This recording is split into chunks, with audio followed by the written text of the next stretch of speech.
morning student, this is V from Saraswati classes, Narod, Ahmedabad. Friends, in previous lecture we have seen chapter number 2, correlation coefficient, in which we have seen that the correlation coefficient is based on 12 marks chapter. Very important chapter, very helpful for you in the examinations and quite easy to understand. On similarly, if I say now today we are going to discuss the next chapter, which is a linear regression method. It is also of 12 marks chapter. You can see over here I have divided all these 12 marks in 5 sections with questions too. That कौन से question में कितने number का आपका question क्या आने वाला है, एग्जाम में आने वाला है. सो मैंने आपको यहाँ पर डिस्क्राइब किया हुआ है. सी सेक्शन नंबर 1 के अंदर 3rd नंबर का क्वेश्चन है, वो आपका 1 मार्क्स में आएगा. It is a MCQ type of question. Second section B में आपका 1 मार्क का क्वेश्चन आएगा, that is 1 marks question of theoretical question in this chapter. On the section C we can see question of 2 marks, which is a short kind of question. And section D, there is a question of 3 marks on that question number 33. And lastly, in section number F, it is a 5 mark big question that is to be asked in section number F. So in this way, आपके 12 marks के questions क्या होने वाले हैं, exam में आने वाले हैं. ठीक है. Questions के अंदर में छोटे questions भी हैं, MCQ भी हैं और बड़ा question भी involved है. तो friends, पहले हम इस लीनियर रिग्रेशन के बारे में थोड़ा समझ लेते हैं. What is this linear regressions? Friends, in previous lecture we have seen what is correlation coefficient. तो वी हैव सीन दैट कि आपका जो कोरिलेशन कोएफिशिएंट है वो पॉजिटिव भी हो सकता है, नेगेटिव भी हो सकता है. हमने ये भी देखा that if there is any increase और decrease in any variable on the other variable, the same can be seen either it may be increased और इट मे बी डिक्रीज्ड. तो जब इन दोनों के बीच में अगर एक वेरिएबल में चेंज हो रहा है, उसका इफेक्ट सेकंड वेरिएबल तुरंत पड़ रहा है, देयर इज अ पॉजिटिव और negative correlation between both of them. In linear regression it can be said it is a statistical model. आपका जो लीनियर रिग्रेशन होता है वो एक स्टैटिस्टिकल मॉडल है विच डिस्क्राइब्स, जो हमेशा क्या करता है, डिस्क्राइब करता है, एक्सप्लेन करता है द कोज एंड इफेक्ट, कि कोई जो घटना घटी है, जो कोई इंसिडेंट हुआ है वो, और उस घटना घटने से उसका क्या क्या इफेक्ट हुआ है, वो relationship between 2 variables is called a regression model. ठीक है. अगर किसी भी चीज के बीच में कोई घटना घटी है, किसी वेरिएबल के साथ कोई घटना घटी है और उसकी क्या क्या इफेक्ट्स देखने को मिली हैं, उसे हम क्या कहेंगे, रिग्रेशन मॉडल के नाम से जानेंगे. ठीक है फ्रेंड्स. सिंपल वर्ड्स में ये बोल दूं तो एक्स वेरिएबल और वाई वेरिएबल, जो आपके 2 वेरिएबल्स हैं, उनमें जो प्लस माइनस हुआ, जो इंक्रीज या डिक्रीज हुआ, तो वो कोरिलेशन कोएफिशिएंट हुआ. लेकिन इन दोनों के बीच का जो रिलेशन है, इन लोगों के बीच का जो इक्वेशन है, उसको हम क्या कहेंगे, रिग्रेशन मॉडल के नाम से जाना जाएगा. Is that clear to you?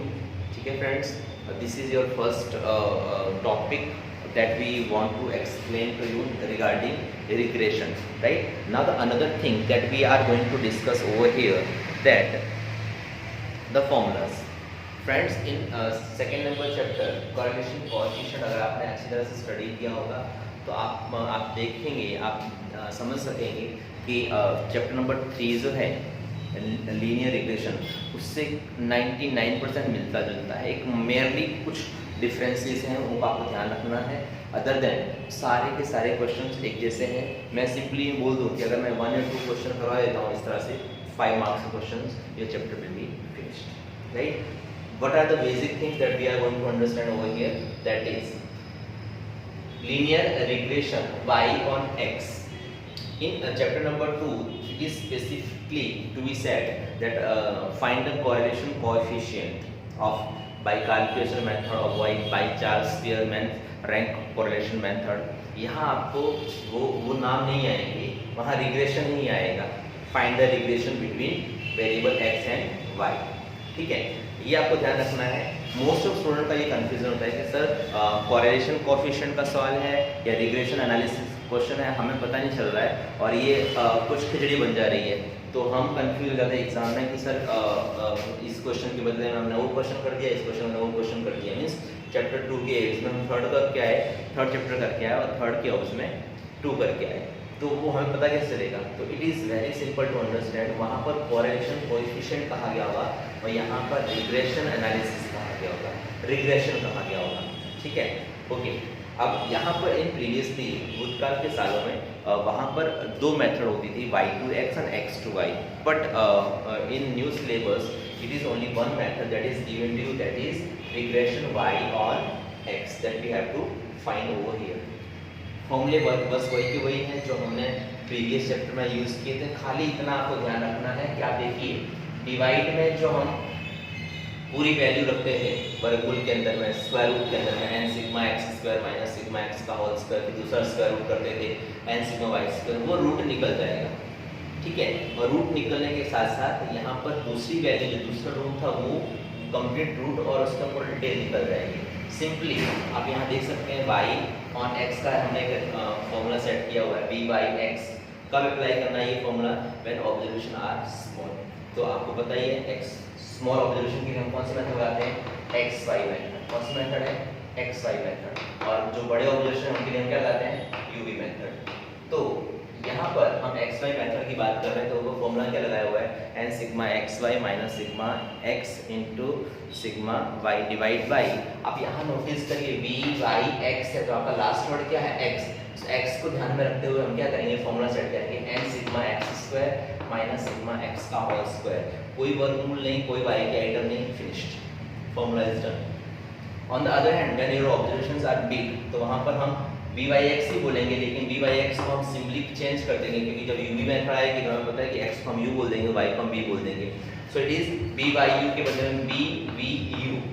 तो आप लास्ट वर्ड आपका यू है, तो डिवाइड देखो ऊपर आपका फिक्स है वही का वही, N sigma U V minus sigma U into sigma V, लेकिन डिवाइड में आप देखो यहाँ लास्ट वर्ड आपका यू है, तो यहाँ क्या आएगा, N sigma U square minus sigma U का whole square. Similarly when observation are big or small but their means x bar और y bar they both are in exact form without having any decimal value, तो उस time हम ये sigma xi माइनस x bar yi माइनस y bar method का use करते हैं।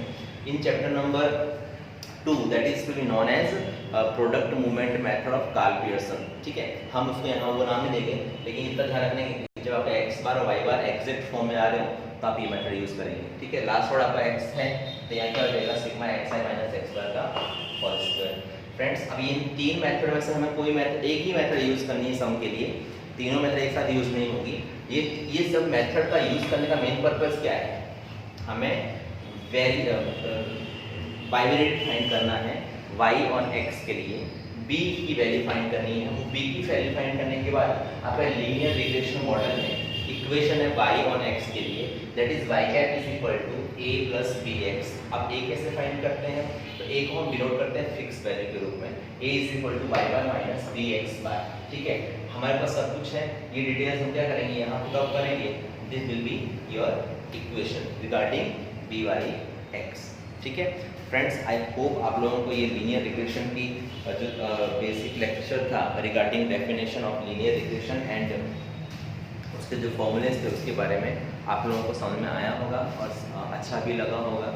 अगर फ्रेंड्स आपको ये लेक्चर अच्छा लगा हुआ है तो आप इसे लाइक करें, शेयर करें, सब्सक्राइब करें और साथ ही साथ बाजू में जो बेल आइकॉन बटन है उसे दबाना ना भूलें, सो दैट मैं जैसे ही अपना नेक्स्ट वीडियो अपलोड करूँगा उसकी आपको तुरंत नोटिफिकेशन मिल जाए, ठीक है। फ्रेंड्स आप लोगों को एक बात और शेयर करना चाहता हूँ, वो ये है कि 12th स्टैंडर्ड के 12th कॉमर्स के जो पेडअप कोर्सेज हैं वो हमने क्लास में स्टार्ट कर दिए हैं। तो जिन लोगों को ज्वाइन करना हो, मेंबरशिप लेनी हो एज अर्ली एज पॉसिबल, वो इन दिए हुए नंबर पर कांटेक्ट करके मेंबरशिप ज्वाइन कर लें, ठीक है। क्योंकि कोरोना के कारण अभी भी ये श्योरिटी नहीं है कि 2-3 महीने तक ये स्कूल या फिर ऑफलाइन स्टडी स्टार्ट होगी या नहीं होगी, लेकिन हमारे पास एक ज़रिया है ऑनलाइन स्टडी का, तो उस जरिए को हम मेंटेन करें सो दैट आपका कुछ जो अभी तक जो लॉस हुआ है 1 और 2 मंथ का उसे रिकवर किया जा सके, ठीक है। फ्रेंड्स अभी कोई देर नहीं हुई है, तो जिन लोगों को कोर्स ज्वाइन करना है वो एज अर्ली एज पॉसिबल इन नंबर पर कॉन्टैक्ट कर लें। ठीक है फ्रेंड्स, आई होप आप लोगों को ये वीडियो पसंद आया होगा। I will come up to you on very soon with the next videos. ठीक है, टिल देन बाय।